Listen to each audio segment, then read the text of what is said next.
नमस्कार दोस्तों, जय हिंद। स्वागत है आपका आपके अपने चैनल पाठशाला विद के में। देखिए दोस्तों, बिहार पुलिस प्रैक्टिस सेट हम कंटिन्यू कर रहे हैं, तो उसी क्रम में यह प्रैक्टिस सेट बिहार पुलिस का चौथा प्रैक्टिस सेट है।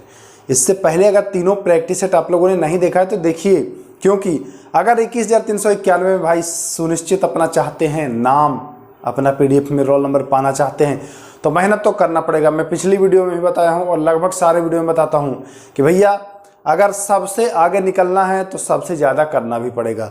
अगर सबसे आगे नहीं निकलना है तो सबके तरह अपना लगे रहिए, होगा नहीं होगा भगवान भरोसे। लेकिन अगर मेरी बात को आप माने और सही दिशा में आप चले, देखिए मैं जो भी क्वेश्चंस ला रहा हूं दोस्तों, वह प्रीवियस ईयर क्वेश्चन को देखते हुए ला रहा हूं। कहाँ से पूछा जाता है क्वेश्चन, किन टॉपिक का यूज किया जाता है CSBC के द्वारा, वैसे ऐसे टॉपिक को उठा करके मैं क्वेश्चन ला रहा हूं। तो जरूर देखिएगा। अगर आप चाहते हैं कि आपका भला हो तो जरूर देखिएगा। मैं पुनः आपसे निवेदन कर रहा हूं कि अगर आप चाह रहे हैं कि आपका भविष्य सुरक्षित हो, सुनिश्चित हो जाए कि आपका रिजल्ट होगा, इसलिए आप देखिएगा जरूर। क्वेश्चन का लेवल बहुत बढ़िया है, एग्जाम में यही क्वेश्चन आपको देखने को मिलेगा। और नहीं तो ज़बरदस्ती नहीं है, आपको जहाँ इच्छा है, जहाँ देखिए तमाम टीचर हैं यूट्यूब पर, आज से नहीं है, बहुत दिन से हैं, और आप भी बहुत दिन से उनसे पढ़ रहे होंगे, है ना। ऐसा तो नहीं है कि बहुत सारे टीचर हैं तो उनसे आपने कभी पढ़ा नहीं होगा, बहुत पढ़ा होगा, लेकिन नतीजा क्या हुआ। तो एक बार आप भरोसा करके देखिए, आपका भला निश्चित ही होगा। तो चलिए शुरू करते हैं। पहला प्रश्न, संसद का गठन संविधान के किस अनुच्छेद में है? संसद का गठन संविधान के अनुच्छेद 79 है। मैं पहले भी इसको बता चुका हूं कि संसद जो है वह 79, राज्यसभा 80 और लोकसभा 81 है ना। तो संसद पूछा है तो 79 याद रखिएगा। राष्ट्रपति को सहायता और सलाह देने के लिए एक मंत्री परिषद होगी, किस अनुच्छेद के तहत? तो इसका पता है आपको कि 74। प्रश्न संख्या 3, राष्ट्रपति का विशेष अभिभाषण यह किस अनुच्छेद में? राष्ट्रपति का जो विशेष अभिभाषण है यह अनुच्छेद 87 यानी कि 87 में है। प्रश्न संख्या 4, अल्पसंख्यक वर्गों के हितों का संरक्षण, जी हाँ, अल्पसंख्यक वर्गों के हितों का संरक्षण किस अनुच्छेद में है? तो अनुच्छेद 29, ठीक ना। चलिए प्रश्न संख्या 5, प्राण और दैहिक स्वतंत्रता, जी हाँ, प्राण एवं दैहिक स्वतंत्रता का संरक्षण किस अनुच्छेद में है? तो प्राण एवं दैहिक स्वतंत्रता का जो संरक्षण है यह अनुच्छेद 21 में है, ठीक ना। इसी में आपको जीने का भी अधिकार है, ध्यान दीजिएगा, इसी में आपका जीने का अधिकार है। 42वां संविधान संशोधन, इसमें बहुत लोग फंसते हैं, थोड़ा सा इसको हम क्लियर करेंगे, इसीलिए क्वेश्चन को मैं सेट किया हूँ। 42वां संविधान संशोधन किस वर्ष हुआ था? अच्छा, बहुत सारे लोगों को 42वां 44वां कन्फ्यूजन हो जाता है कि 42वां है तो क्या है। तो देखिए 42वां आपको खाली 42 लिखना है, 19 नहीं लिखना है। 42वां लिखना है तो 42 में 4 और 2 जोड़ेंगे तो 6 हो जाएगा, यानी कि 1976 का लास्ट अंक 6 है। 44वां संविधान संशोधन हुआ है 1978 में, तो 4 और 4 जोड़ेंगे तो 8 हो जाएगा। तो आप ऐसे करके याद कर लीजिएगा, ठीक ना, याद कर लीजिएगा ऐसे करके। 42वां 4 2 6 और 44वां 4 4 8, ठीक ना। तो ये है। 7 नंबर, संयुक्त अधिवेशन कौन बुलाता है? यहाँ कंफ्यूजन होता है, संयुक्त अधिवेशन बुलाता कौन है? राष्ट्रपति। अध्यक्षता कौन करता है? तो लोकसभा स्पीकर। ये ध्यान देना है आपको, इसलिए इस क्वेश्चन को रखा हूं। राज्यपाल मुख्यमंत्री की नियुक्ति करता है, तो राज्यपाल मुख्यमंत्री की नियुक्ति करता है, यह किस अनुच्छेद के तहत? तो भैया 164 अनुच्छेद के तहत जो है राज्यपाल वह मुख्यमंत्री की नियुक्ति करता है। प्रश्न संख्या 9, मध्य रात्रि का देश या अर्धरात्रि का देश किसे कहा जाता है? तो नॉर्वे को कहा जाता है, ध्यान दीजिएगा। किसे? नॉर्वे। इसकी राजधानी कहाँ है? ओस्लो है। किसे? बिना अपील, बिना वकील और बिना दलील का कानून कहा गया है, तो रॉलेट एक्ट। जी हाँ, रॉलेट एक्ट को बिना अपील, बिना वकील और बिना दलील का कानून कहा गया है। प्रश्न संख्या 11, अखिल भारतीय हरिजन संघ की स्थापना किसने की? बहुत इंपॉर्टेंट, और फंसते हैं इसमें लोग। कुछ लोग इसका आंसर भीमराव अंबेडकर, तो कुछ लोग ज्योतिबा फुले और कुछ लोग महात्मा गांधी करते हैं, जबकि इसका सही आंसर है महात्मा गांधी। अखिल भारतीय हरिजन संघ की स्थापना महात्मा गांधी। महात्मा गांधी को किसने अर्धनग्न फकीर कहा था? अब तक आपको पता था कि विंसेंट चर्चिल ने अर्धनग्न फकीर कहा है, लेकिन आज से आप याद रखिए फ्रैंक मॉरिस ने, जी हाँ, फ्रैंक मॉरिस ने इन्हें अर्धनग्न फकीर कहा था। चलिए 13 नंबर प्रश्न, वर्ष 1911 में हुआ था चीनी क्रांति, तो इसके नायक जो थे उनका नाम क्या था? तो डॉक्टर सनयात सेन इनका नाम था, ठीक ना। चलिए प्रश्न संख्या 14, सन्यात सेन के 3 सिद्धांत थे बच्चों। ऑप्शन देगा कि सन्यात सेन के 3 सिद्धांत थे, इनमें से कौन वह सिद्धांत नहीं है। तीनों का याद रखना है, राष्ट्रवाद, लोकतंत्रवाद और सामाजिक न्याय। राष्ट्रवाद, लोकतंत्रवाद और सामाजिक न्याय, तीनों आपको याद रखना है। प्रश्न संख्या 15, औद्योगिक क्रांति पद का प्रयोग सर्वप्रथम किसने किया? औद्योगिक क्रांति पद का सर्वप्रथम प्रयोग किसने किया? तो आप बताएंगे अर्नाल्ड टॉनबी, ठीक ना, अर्नाल्ड टॉनबी ने किया था। द्वितीय विश्व युद्ध का तत्कालीन कारण क्या था? देखिए, विश्व युद्ध से बिहार पुलिस में प्रश्न आता है, आप प्रीवियस ईयर उठा करके देख लीजिए, चाहे 2022 का हो चाहे 2020 का हो, है ना, प्रीवियस ईयर में विश्व युद्ध से प्रश्न आया है। तो यह जर्मनी पर पोलैंड का आक्रमण है। किसे आरोपित संधि के भी नाम से जाना जाता है? तो वर्साई की संधि को आरोपित संधि के नाम से भी जाना जाता है। वर्साई की संधि कब हुई थी कमेंट करिएगा, वैसे हम लोग डिस्कस करेंगे अगली वीडियो में। अंतर्राष्ट्रीय क्षेत्र में द्वितीय विश्व युद्ध का सबसे बड़ा योगदान, तो द्वितीय विश्व युद्ध का सबसे बड़ा योगदान संयुक्त राष्ट्र संघ की स्थापना, ठीक ना, ध्यान दीजिएगा, संयुक्त राष्ट्र संघ की स्थापना। प्रश्न संख्या 19, नाजी दल का प्रचार का कार्य जो है वह कौन संभालता था? तो गोएबल्स संभालता था। सबसे बड़ा भू अवस्थित देश, अवस्थित नहीं है, देखिए यहाँ टाइपिंग में मिस्टेक है, अवस्थित की जगह अवस्थित कर लीजिएगा।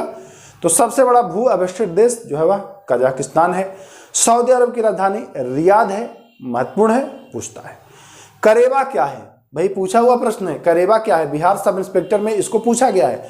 तो करेबा है चिकनी मिट्टी और दूसरे पदार्थ का हिमोड पर मोटी परत के रूप में जमाव। जी हाँ, चिकनी मिट्टी और दूसरे पदार्थ का हिमोड पर मोटी परत के रूप में जमा। 8 डिग्री चैनल बांटती है, तो मालदीव और मिनिकॉय को बांटती है 8 डिग्री चैनल, ध्यान दीजिएगा। प्रश्न संख्या 24 चलते हैं बच्चों। लघु हिमालय शिवालिक हिमालय से किसके द्वारा अलग होता है? लघु हिमालय शिवालिक हिमालय से मेन बाउंड्री फॉल्ट के द्वारा अलग होता है, ध्यान दीजिएगा। किसके द्वारा? Main boundary fault. अच्छा, आपको पता है ना, हिमालय का सबसे बाह्य भाग यानी बाहरी भाग जो है वह है शिवालिक और इससे पहले वाला है लघु। तो ये दोनों के बीच जो है अलग करने वाला जो भाग है, इसी को क्या कहते हैं? Main boundary fault. चलिए, मूल अधिकारों की संख्या कितनी है? तो वर्तमान में मूल अधिकार 6 हैं, है ना, और शुरुआती दौर में कितने थे कमेंट कर दीजिए। संघ लोक सेवा आयोग अनुच्छेद 315 यानी 315। भारत के संविधान का विचार, संविधान सभा का विचार, क्वेश्चन थोड़ा सा इसमें मिसटाइप है। संविधान सभा का विचार सर्वप्रथम किसके मन में आया? तो ये होता है एम.एन. राय, है ना, तो इसका ये आंसर होगा। आवृत्ति का मात्रक होता है तो हर्ट्ज होता है। आवृत्ति का मात्रक क्या होता है बच्चों? हर्ट्ज होता है, ध्यान दीजिएगा। प्रश्न संख्या 29, चुंबकीय क्षेत्र का मात्रक तो टेस्ला, याद रखेंगे, पूछा हुआ प्रश्न है, महत्वपूर्ण प्रश्न है, आप लोग जानते हैं। प्रश्न संख्या 30 कहता है 1 नैनोमीटर बराबर होता है। अच्छा देखिए, इस क्वेश्चन को बहुत सारे लोग कहेंगे कि सर गलत आंसर बता रहे हैं, लेकिन ध्यान से समझना है, एग्जामिनर आपको ऐसे ही फंसाता है और आप फंस जाते हैं, गलत करते हैं और जोड़ते हैं कि हाँ हाँ हमारा तो 75 को सही और रिजल्ट नहीं हुआ। देखिए क्या मामला है, 1 नैनोमीटर बराबर होता है तो 10 के पावर -7 सेंटीमीटर। अच्छा, सेंटीमीटर में रहे तब -7, mm में रहेगा तब 10 के पावर -9। आपको लग रहा होगा ना कि 10 के पावर -9 तो वह mm होगा, यहाँ सेंटीमीटर में पूछ रहा है तो 10 के पावर -7। और अगर किलोमीटर में पूछे तब क्या होगा कमेंट कर दीजिए। आपेक्षिक घनत्व की इकाई, इसका कोई इकाई नहीं होता है आपेक्षिक घनत्व का, ध्यान दीजिएगा। प्रश्न संख्या 32, रेडियो एक्टिविटी का एसआई मात्रक तो है वेकुरल। जी हाँ, रेडियो एक्टिविटी का जो एसआई मात्रक है वह है वेकुरल। विस्थापन के परिवर्तन की दर को कहते हैं वेग कहते हैं। विस्थापन के परिवर्तन की दर को क्या कहते हैं बच्चों? तो वेग कहते हैं। एक समान गति वाला पिंड त्वरित नहीं होता है। आपको पता है कि त्वरण कब होगा? जब अपना वह गति में परिवर्तन करेगा तब त्वरण होगा, लेकिन यहाँ गति जब एक समान गति है तो क्या होगा? त्वरित नहीं होगा। धनात्मक त्वरण का अर्थ है कि वस्तु का वेग बढ़ जा रहा है। धनात्मक त्वरण मतलब वस्तु का वेग जो है वह बढ़ रहा है। मृत्यु के पश्चात नेत्रदान के लिए नेत्रों को कितने घंटे के भीतर निकाल दिया जाता है? जैसे कोई मरता है और मरने से पहले वो अगर कहा रहा होता है कि मेरी जो आंखें हैं उसको दान कर दीजिएगा, डोनेट कर दीजिएगा, तो उसके मरने के 6 घंटे के भीतर ही उसका आंख अगर निकालेंगे तो वह कारगर होगा।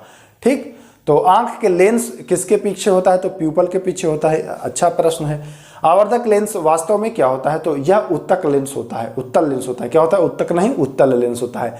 आवर्धक मतलब कि बड़ा करने वाला। उत्तल लेंस का काम यह है कि छोटा को बड़ा करके दिखाए, है ना, तो ये उत्तल लेंस देखिएगा।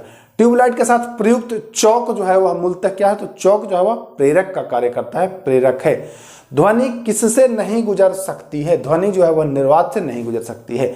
आपसे एक प्रश्न पूछा जाता है इसको घुमा करके कि अगर चंद्रमा पर बम विस्फोट करें तो कितने समय में उसका आवाज जो है वो पृथ्वी पर आएगा। तो आपको पता है कि आते आते बीच में निर्वात पड़ेगा, जहां कोई भी कुछ नहीं है, बिल्कुल शून्य की स्थिति है, तो निर्वात से साउंड ट्रेवल नहीं करती है ना। तो इसीलिए पूछा जाता है कि आप क्या बोलेंगे, तो आप बताएंगे कि आवाज नहीं आएगी, क्योंकि जो ध्वनि है उसको माध्यम चाहिए और निर्वात जो होता है वो शून्य होता है, कुछ नहीं होता है, तो वहां से नहीं आ पाएगा आवाज, है ना।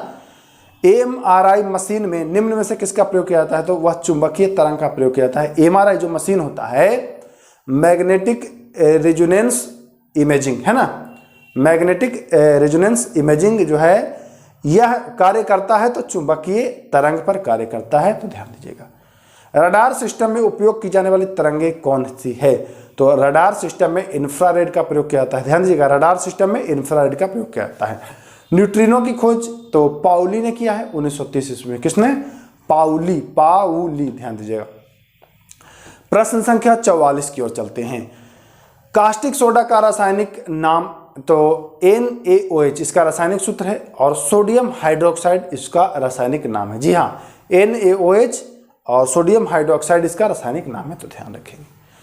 जिप्सम का रासायनिक सूत्र CaSO4 × 2H2O। जी हाँ, CaSO4 × 2H2O, ठीक है ना। चलिए, अच्छा हाँ, एक प्लास्टर ऑफ पेरिस भी होता है, इसी के जैसा होता है, उसमें ½ होता है। प्लास्टर ऑफ पेरिस में ½ कैसे याद रखेगा, कैसे याद रखेंगे इसको कि 2H2 और ½ तो प्लास्टर ऑफ पेरिस में देखिए, प्लास्टर ऑफ पेरिस को क्या करते हैं कि हम लोग पुट्टी वगैरह करने के लिए, प्लास्टर वगैरह करने के लिए काम करते हैं ना, तो उसमें कम पानी मिलाएंगे। कम पानी मतलब कि पानी जो है वह आधा, इसमें 2H2 है, मतलब जल का 2 भाग है, उसमें ½ यानी कि जल का आधा भाग हो जाएगा प्लास्टर ऑफ पेरिस में, तो ये ध्यान दीजिएगा, ठीक है ना। तो ½ हो जाएगा प्लास्टर ऑफ पेरिस और जिप्सम है तो 2H2 हो जाएगा। समांगी मिश्रण कहलाता है जब मिश्रण के सभी गुण एक समान हो, समांगी मिश्रण कहलाएगा। 47 नंबर प्रश्न, लकड़ी का जलना जो है वह कौन सा परिवर्तन है। तो देखिए, आपको हम पहले भी बता चुके हैं कि रासायनिक परिवर्तन, भौतिक परिवर्तन कैसे आप जानेंगे। भौतिक परिवर्तन में होता ना है कि वह अपने वापस आ सकता है स्थिति में सामान्य प्रोसेस से, लेकिन रासायनिक परिवर्तन में क्या होता है कि एक बार अगर स्थिति बदल लिया तो सामान्य प्रोसेस है वो पुनः नहीं आएगा। जैसे ध्यान दीजिएगा, बर्फ को अगर पानी बना दिया जाए तो यह भौतिक परिवर्तन है, क्योंकि पानी से फिर आप बर्फ बना लेंगे, लेकिन आप अगर लकड़ी को जला करके राख बना दिए तो क्या राख से फिर लकड़ी बना लेंगे, नहीं ना। तो यह रासायनिक परिवर्तन हो जाएगा जो बदल नहीं सकते। जैसे लोहा में जंग लग जाता है तो जंग भी रासायनिक परिवर्तन है भाई, जंग से लोहा नहीं बनाया जाता है ना। तो ये चीज ध्यान देना है, जब लौट ना पाए पुनः अपनी स्थिति में तो समझ लीजिएगा कि यह रासायनिक परिवर्तन है। प्रश्न संख्या 48, हवा में चांदी के बर्तन का काला होना कौन सा परिवर्तन है। अभी हमने बताया कि जो चीज चांदी जब काला हो गया तो उस काले पदार्थ से फिर चांदी नहीं बना सकते हैं, है ना, उस काले पदार्थ से फिर चांदी नहीं बना सकते हैं, इसलिए यह रासायनिक परिवर्तन होगा।